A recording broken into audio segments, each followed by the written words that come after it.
Good morning students. हम जो बात कर रहे थे वो हम उपसय संयोजक यौगिक में इंपॉर्टेंट एमसीक्यू के ऊपर बात कर रहे थे। अब तक हमने 16 क्वेश्चन पे बात की थी। नेक्स्ट क्वेश्चन क्या हमारा, उसने बोला है कि KMnO4 के रंग का कारण क्या है। KMnO4 के रंग का कारण क्या है। देखिए आपके यहाँ पे दो तरह से कंपाउंड बनता है। देखिए अगर आपको कंपाउंड ऐसे दिया जा रहा है जैसे मैंने बोला है KMnO4 या K2Cr2O7, तो ये दिख रहा है आपको। और एक तरह से मैं कंपाउंड ये बोल रहा हूँ कि K4FeCN का होल 6। तो देखिए दोनों की अगर हम बात करें तो दोनों में एक फर्क आ रहा है कि यहाँ पे अगर KMnO4 या K2Cr2O7 है तो इसमें उपसय संयोजक क्षेत्र नहीं आ रहा है। और हम K4FeCN6 की बात करें तो इसमें यहाँ पर आपका उपसय संयोजक क्षेत्र आ रहा है। उपसय संयोजक क्षेत्र आ रहा है। तो याद रखिए जिसमें डी ब्लॉक का सेंटर एटम हो, जिसमें डी ब्लॉक का क्या हो, सेंटर एटम हो, और उसमें उपसय संयोजक क्षेत्र ना आए, तो वो जो अपना कलर देता है वो किसके कारण देता है, याद रखना, LM आवेश स्थानांतरण के कारण। लिगेंड टू मेटल CTS, इसको शॉर्ट फॉर्म में हम CTS भी बोल देते हैं, चार्ज ट्रांसफर स्पेक्ट्रा। तो जिसमें उपसय संयोजक क्षेत्र नहीं आता है, जिसमें उपसय संयोजक क्षेत्र नहीं आता है वो अपना कलर देता है लिगेंड मेटल के कारण। और जिसमें ये उपसय संयोजक क्षेत्र आ जाता है, जैसे ये लिख दिया मैंने आपके सामने लिखा कि TiH2O का होल 6 3 पॉजिटिव, तो इसमें भी क्या गया आपका उपसय संयोजक क्षेत्र आ गया। तो जिनमें उपसय संयोजक क्षेत्र आ जाता है वो जो अपना कलर देता है वो देता है DD संक्रमण के कारण। DD संक्रमण के कारण। तो जिनमें उपसय संयोजक क्षेत्र नहीं आएगा वो किसके कारण देंगे, आपका LM के कारण। किसके कारण देंगे, LM के कारण। और जिसमें उपसय संयोजक क्षेत्र आ जाएगा वो किसके कारण देंगे, DD संक्रमण के कारण। नेक्स्ट क्वेश्चन में उसने क्या कहा है कि दिए गए यौगिकों में से कौन से यौगिक का रंग पीला नहीं है। Very very most important question है ये। उसने कहा है कि दिए गए यौगिकों में से कौन से यौगिक का रंग पीला नहीं है। देखिए जब रंग की बात आती है तो याद रखना जो कार्बन के लिगेंड होते हैं, कार्बन के लिगेंड का कोई रंग नहीं होता है। बस ये बात याद रख लीजिए, जब भी इन पर क्वेश्चन आएगा आपको इसी तरह से याद रखना है। कार्बन के लिगेंड का कोई रंग नहीं होता है। कहने मतलब क्या है कि कार्बन के जो लिगेंड है वो रंगहीन जाएंगे। तो इसमें ये देखना है कि जो कार्बन का लिगेंड जिसमें उपस्थित होगा वो कैसा होगा, उसका कोई रंग नहीं होना है। उसने कहा है निम्न दिए गए यौगिकों में कौन से यौगिक का रंग पीला नहीं है। तो जब भी ऐसा क्वेश्चन आए तो आप ये देख लीजिए जहाँ पे कार्बन का लिगेंड है वो कैसा होना है, आपका रंगहीन होना है, उसका कोई रंग ही नहीं होना है।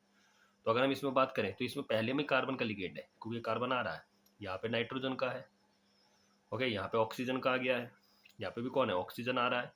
लेकिन यहाँ पे जो पहले वाला है इसमें किसका लिगेंड आ रहा है, यहाँ पे कार्बन का लिगेंड आ गया क्योंकि CN आ रहा है। किसका लिगेंड आ रहा है, CN, कार्बन का लिगेंड आ गया है। तो जहाँ पे कार्बन के लिगेंड का कोई रंग नहीं, तो जहाँ पे कार्बन का लिगेंड आ जाएगा उसका कोई रंग नहीं होना है, वो कैसा होगा, आपका रंगहीन। याद रखना इस बात को। अब नेक्स्ट क्वेश्चन में उसने क्या कहा है कि निम्न में से कौन सा शून्य क्रिस्टल क्षेत्र स्थायीकरण ऊर्जा प्रदर्शित करता है, CFSC कितनी शो करता है, शून्य। तो हमें क्या करना है, जब हम CFSC निकालते हैं तो पहले हमें क्या देखना होता है, उसका उपसह संयोजक नंबर, कोऑर्डिनेशन नंबर देखना होता है। तो इसका कोऑर्डिनेशन नंबर कितना है, 6 है। तो उसने जो CFSC पूछी है किसमें पूछी है, उपसह संयोजक संख्या,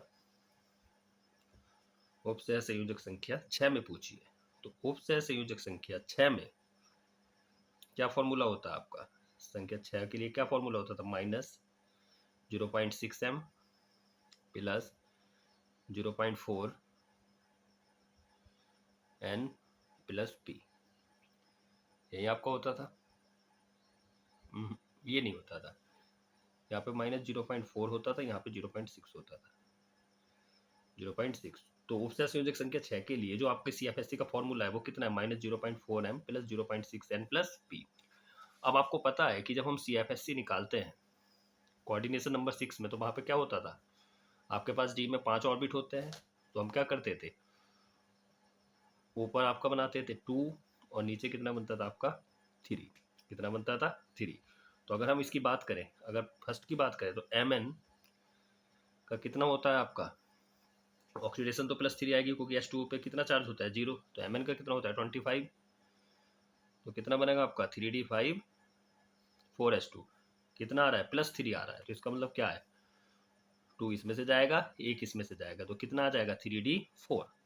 तो 4 को हम जब डालेंगे इसमें 1 2 3 4, 4 इलेक्ट्रॉन हो गया, क्योंकि वीक लिगेंड है। देखो मानो अगर यहाँ पे स्ट्रॉन्ग होता, कैसा होता स्ट्रॉन्ग, तो पहले नीचे वाला ही कंप्लीट करते, लेकिन H2O कैसा है, एक वीक लिगेंड है, तो पहले एक एक किया जाएगा। अब फॉर्मूला क्या है आपका, -0.4, कितने इलेक्ट्रॉन आ रहे हैं 3 प्लस 0.6, क्योंकि इसमें हमने m माना है इलेक्ट्रॉन की संख्या, इसमें कितना मान रहे हैं हम n, 0.6 इंटू इसमें कितना आ रहा है 1, पेयरिंग तो हो ही नहीं रही है, तो कितना आ गया -1.2 प्लस 0.6, तो यहाँ पे कितना आ गया आपका माइनस के 0.6। उसने क्या पूछा है 0, तो ये तो नहीं है। सेकंड देखते हैं, सेकंड में उसने क्या दिया है आपको FeH2O का होल 6 3 पॉजिटिव, तो ऑक्सीडेशन कितना आ जाएगा, ऑक्सीडेशन तो 0 आएगा इसका, या इसका ऑक्सीडेशन तो 0 आएगा ना, और ऊपर कितना चार्ज है 3, तो कितनी आ गई टोटल ऑक्सीडेशन +3। H2O का तो ऑक्सीडेशन 0 होता है भाई, तो यहाँ पे कितना आ गया, Fe का ऑक्सीडेशन कितना आ गया +3 आ गया। अब Fe का कितना होता है 26, तो क्या हो जाएगा आपका 3d6 4h2, तो 2 यहाँ से जाएगा, 1 यहाँ से जाएगा, तो कितना बचा 3d5। अब आपका फॉर्मूला क्या है, ऊपर क्या होता है आपका 2 और नीचे क्या होता है आपका 3, कितना इलेक्ट्रॉन है 5 1 2 3, बीक लिगेंड H2 कैसा है बीक, बीक में एक एक करते हैं, तो 1 2 3 4 5। अब फॉर्मूला क्या है आपका, आपका फॉर्मूला है, यहाँ पे लिख देते हैं, आपका फॉर्मूला क्या है -0.6 into m -0.4 4 plus 0.6 n plus p, ये होता है। अब यहाँ पे कितना आ गया -0.4 m, m में कितना आ रहा है 1 2 3, और यहाँ पे कितना आ रहा है 0.6, n में कितना आ रहा है 2, पेयरिंग तो है ही नहीं है, कोई जोड़ा नहीं है, तो यहाँ पे कितना हो गया माइनस का 1/2 और प्लस का 1/2, तो इससे कट गया तो कितना आ गया 0, तो इसके लिए CFSC कितनी है 0। तो याद रखिए, तो फॉर्मूला याद रखना है। देखिए जब उपसय संयोजक संख्या 6 है, तो आपका जो फॉर्मूला है वो ये है, और मान लीजिए उपसय संयोजक संख्या, मान लीजिए यहाँ पे तो 6 में पूछा गया है, मान लीजिए आपके पास उपसय संयोजक संख्या 4 होती, तो तब जो आपका CFSC का फॉर्मूला होता, तब उसको क्या लगाते हैं आप CFSC इक्वल, तब उल्टा कर देते आप, क्या हो जाता -0.6n प्लस के 0.4n, यहाँ पे 0, और साथ में क्या हो जाती है आपकी पेयरिंग। तो याद रखना इसको, तो अगर कोऑर्डिनेशन नंबर 6 में बात कर रहा है तो -0.4m plus 0.6n plus p, और अगर 4 में बात कर रहा है तो अपोजिट कर देंगे, इसका उल्टा कर देंगे, -0.6m plus 0.4n plus p। Okay, याद रखेंगे। नेक्स्ट क्वेश्चन उसने क्या कहा है, निम्न में से कौन सा प्रकाशीय समवायवता को प्रदर्शित नहीं करता है। तो प्रकाशीय समवायवता के लिए मैंने पहले भी क्वेश्चन डिस्कस किया है कि प्रकाशीय समवायवता के लिए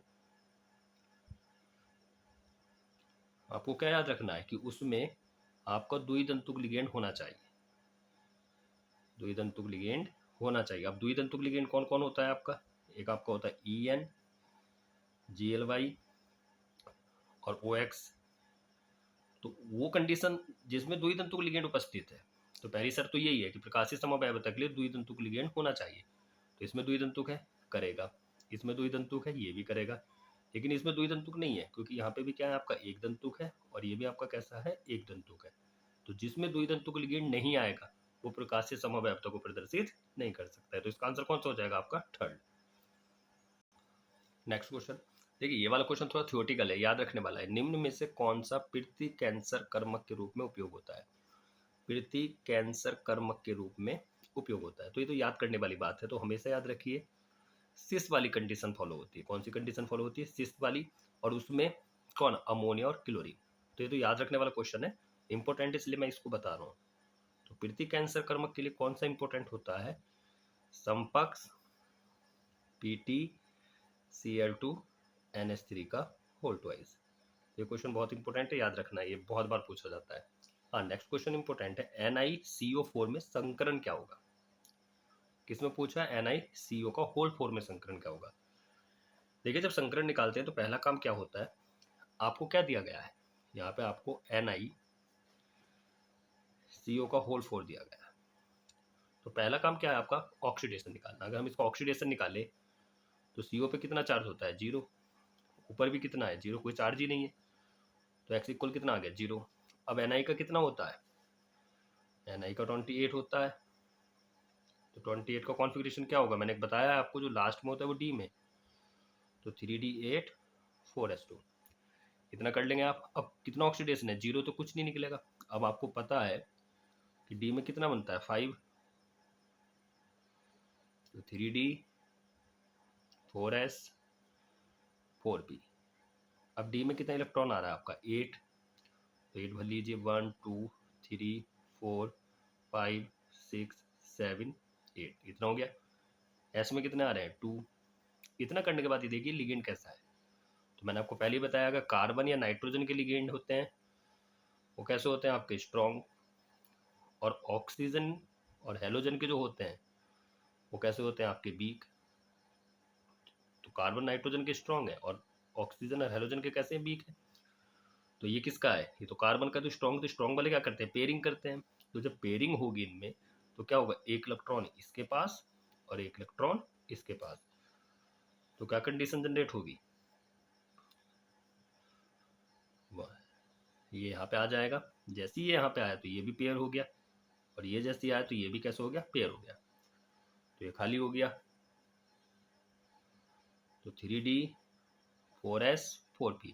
अब कितना नंबर है, जितना नंबर आ रहा है। तो उपसहसंयोजक संख्या कितनी आ रही है इसमें, 4। पहला काम क्या करना है, फिर से रिपीट कर रहा हूँ, ऑक्सीडेशन निकालिए। ऑक्सीडेशन निकालने के बाद केंद्रीय परमाणु का इलेक्ट्रॉनिक कॉन्फ़िगरेशन रखिए। उसको करने के बाद उसको डी में डालिए। डालने के बाद आप क्या करिए, उसमें देखिए कि जो लिगेंड है वो कैसा, स्ट्रॉन्ग है या वीक है। अब मैंने देखा कार्बन का है तो कैसा, स्ट्रॉन्ग। अब स्ट्रॉन्ग क्या करता है, पेयरिंग करता है। तो जैसे इसने पेयरिंग करी तो ये तो कंप्लीट हो गया। तो जितना नंबर है उतने खाली गिन लीजिए, 1 2 3 4। तो एस का कितना आ रहा है, 1, और पी के कितने आ रहे हैं, 3। तो क्या हाइब्रिडाइजेशन हो जाएगा आपका, sp3 हाइब्रिडाइजेशन। तो कौन सा संकरण आ जाएगा, sp3। तो कौन सा आंसर हो जाएगा, सेकंड। ओके, नेक्स्ट क्वेश्चन देखते हैं। नेक्स्ट क्वेश्चन में उसने कहा है, निम्नलिखित में से किस में CO बंध की लंबाई अधिक है।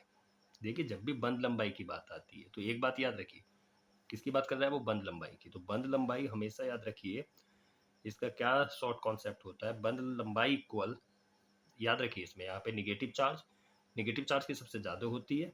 उसके बाद कौन आता है आपका, उदासीन। और सबसे कम किसकी होती है, पॉजिटिव चार्ज की। इस बात को याद रखिए। तो बंध लंबाई सबसे ज़्यादा किसकी होगी, जिस पे जितना ज़्यादा क्या होगा आपका, निगेटिव चार्ज होगा। जिस पे जितना ज़्यादा क्या होगा, निगेटिव चार्ज होगा।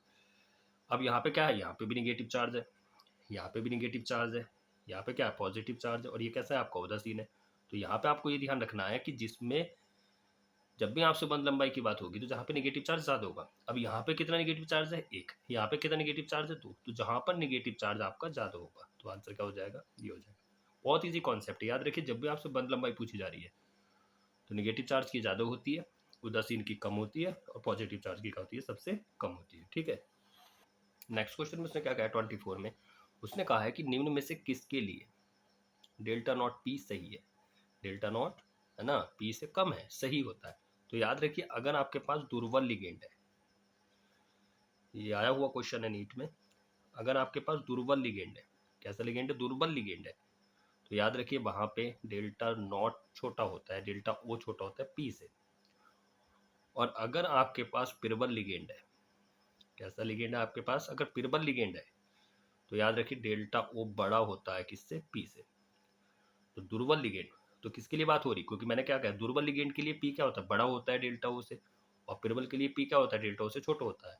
तो यहाँ पे पी बड़ा है डेल्टा ओ से, तो दुर्बल लिगेंड के लिए बात हो रही है। तो दुर्बल लिगेंड कौन सा है इसमें, कार्बन वाले, ये भी नाइट्रोजन, ये भी नाइट्रोजन। तो मैंने क्या कहा था अभी थोड़ी देर पहले कि कार्बन और नाइट्रोजन वाले कैसे होते हैं आपके, प्रबल होते हैं, और ऑक्सीजन और हेलोजन वाले कैसे होते हैं आपके, दुर्बल होते हैं। तो यहाँ पे क्या हो जाएगा, तो कार्बन नाइट्रोजन वाले प्रबल और ऑक्सीजन हेलोजन वाले दुर्बल। तो ऑक्सीजन वाला कौन है, H2O। तो इसका आंसर क्या हो जाएगा, ये हो जाएगा। तो ये वाला पॉइंट याद रखना है। और लास्ट क्वेश्चन क्या है, उसने कहा है MABCD एन पॉजिटिव निगेटिव, ये बैलेंसी है, संयोजकता। और MABCDEF इसमें चारों के चारों अलग लगे हैं, यहाँ पे 6 अलग लगे हैं, तो उनके लिए समवैल्यू की संख्या कितनी होगी? तो याद रखना, अगर किसी केंद्रीय धातु परमाणु से चारों अलग लगे हुए हैं तो होता है 3, और जब 6 अलग लगे होते हैं तो कितना होता है? 15। तो याद रखना इसका आंसर क्या होगा? 15।